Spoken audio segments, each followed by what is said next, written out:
Ya memang kemarin itu saya sedikit agak sedih ya. Saya sedikit agak sedih ya mendengarkan kontra memori dari jaksa, kontra memori PK dari jaksa yang menolak seluruh, bahkan dia menolak seluruh bukti baru atau novum yang diajukan penasihat hukum Saka Tatal. Ini artinya tanda-tanda tanda-tanda yang kurang baik buat Saka Tatal dan buat 7 terpidana lainnya juga. Nah, tapi saya sekarang ini sedang juga berjuang keras juga ya untuk Saka Tatal dan juga 7 terpidana lainnya.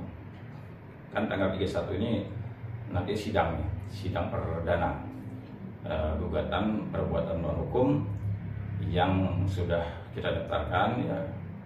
Tergugatnya adalah Kapolri. Nah, di dalam gugatan ini ya nanti saya juga akan meminta kepada majelis hakim untuk dipercepat. Ya, kalau perlu seminggu 2 kali. Dan juga nanti saya juga akan menghubungi Bang Farhad Abbas ya sama Bu Titin dan Saka Tatal juga. Saya minta nanti Bu Titin dan Saka Tatal menjadi saksi di gugatan Pengadilan Negeri Jakarta Selatan. Karena orang yang paling dirugikan terhadap tidak dibukanya handphone dan CCTV itu adalah Saka Tatal plus 7 terpidana yang sekarang ada di dalam penjara, yang sekarang sedang menjalani hukuman. Jadi memang ibaratnya ya kalau kita melihat ya, kalau kita hati nurani kita ya berbicara ya, ketika menyangkut dengan hidup seseorang ya gunakanlah hati ya. Nah, kita kembalikan lagi ke majelis hakim ya, ini menyangkut hidup orang ya, menyangkut masa depan orang. Bayangkan Saka Tatal ya usia 15 tahun ya, saya lihat fotonya itu ada dia pegang kue ulang tahun, di situ ada angka 17 ya, itu perkiraan saya mungkin dia ulang tahun saat dia ada di lembaga pemasyarakatan ya, itu wajahnya masih anak-anak banget tuh ya. Saya melihat bahwa di situ Saka Tatal adalah anak-anak ya dirampas ya masa depannya ya, dihancurkan masa depannya, dirampas masa kanak-kanakannya ya.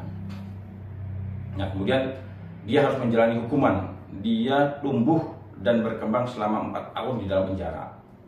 Nah, ini harusnya majelis hakim melihat ini ya dengan hati ya, karena menyangkut kehidupan orang ya, menyangkut masa depan orang ya. Jadi saya juga jujur sekarang saya semakin banyak menggali ya, mendalami lagi perkara 8 terpidana khususnya Saka Tatal karena dia di luar ya, dan juga saya sudah juga tercatat sebagai kuasa hukumnya Saka Tatal. Jadi mulai sekarang saya akan berjuang keras ya sekuat tenaga mendalami berkas-berkas ya, berusaha ingin menyelamatkan ya nama baik Saka Tatal dan juga memberikan semangat kepada Saka Tatal ya. Kita semua berusaha agar 8 terpidana ini bisa keluar dari penjara. Oke, Bang, berarti ini adalah sebuah tanda bahwa ini menurut Abang sendiri ini akan nantinya ada keberhasilan nggak sih, Bang? Ini kan bakal alot nih kemungkinan ya, karena kemarin saja sudah ada terjadi mungkin pembacaan kemarin itu yang dibacakan oleh salah satu kuasa hukum yang hadir, itu kan ada beberapa statement yang menurut hakim kok ada kejanggalan, keanehan segala macam. Menurut Abang sendiri gimana? Apakah nanti kedepannya seperti apa sih gitu loh? Ya memang kalau prinsip saya gini ya, kalau saya menghadapi persoalan yang menyangkut diri saya sendiri pribadi, saya akan menggunakan otak saya. Kenapa saya akan menggunakan otak saya? Karena otak kita akan menghasilkan keuntungan ya. Tapi ketika kita menghadapi persoalan terkait dengan orang lain, maka gunakanlah hati. Kenapa saya katakan harus menggunakan hati? Karena kalau kita menggunakan hati, artinya ucapan, tindakan, putusan kita tidak mungkin bisa melukai hati orang. Tapi kalau seandainya ya ada orang yang menghadapi permasalahan menyangkut orang lain, dia menggunakan otaknya, maka yang lahir apa? Keuntungan. Maka di otaknya hanya duit, ya kan? Coba kita lihat sekarang putusan-putusan majelis hakim ini ya. Kan bisa kita katakan bahwa ini majelis hakimnya banyak yang nggak waras. Kenapa saya katakan banyak yang nggak waras? Ada yang sudah nyata-nyata kok menganiaya, ya, dipukul, ditabrak, meninggal orangnya, diputus bebas. Tapi ada yang nyata-nyata alat buktinya ya, tidak mengarah kepada orang, ya, tidak mengarah kepada seseorang. Contohnya Saka Tatal, tidak ada alat bukti yang menunjukkan bahwa Saka Tatal adalah pelakunya, tapi dihukum 8 tahun. Ada yang lebih sadis lagi, dihukum seumur hidup sampai sekarang masih di penjara. Nah, jadi saya simpulkan bahwa ya, ketika majelis hakim ya menangani permasalahannya sehingga dia dipaksa untuk memutus perkara itu, ya gunakan hati juga.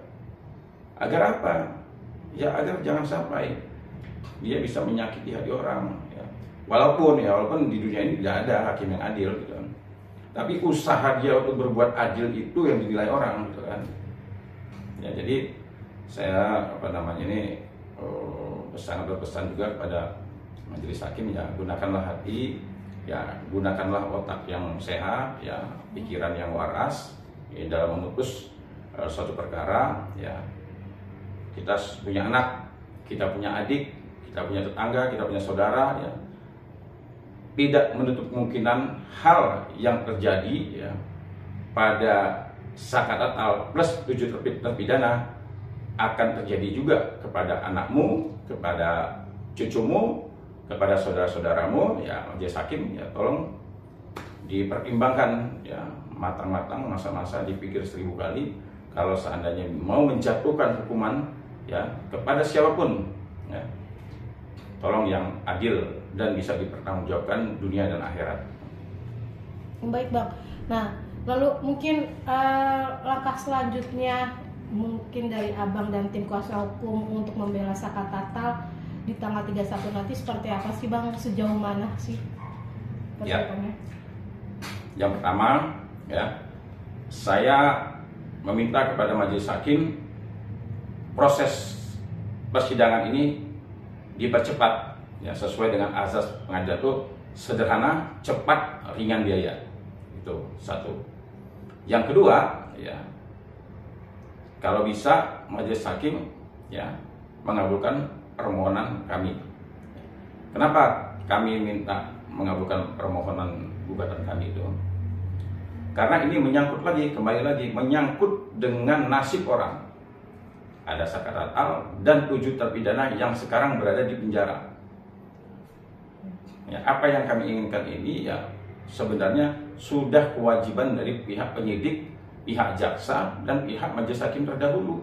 Untuk apa? Untuk membuka 6 handphone ya, dan CCTV.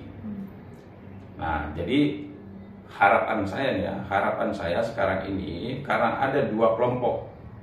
Ada kelompok yang berjuang ya untuk mengungkapkan kebenaran, ada kelompok ya yang berjuang sekuat tenaga menyembunyikan kebenaran. Nah, saya berharap ya majelis hakim masuk dalam kelompok ya orang-orang yang berjuang mengungkapkan kebenaran.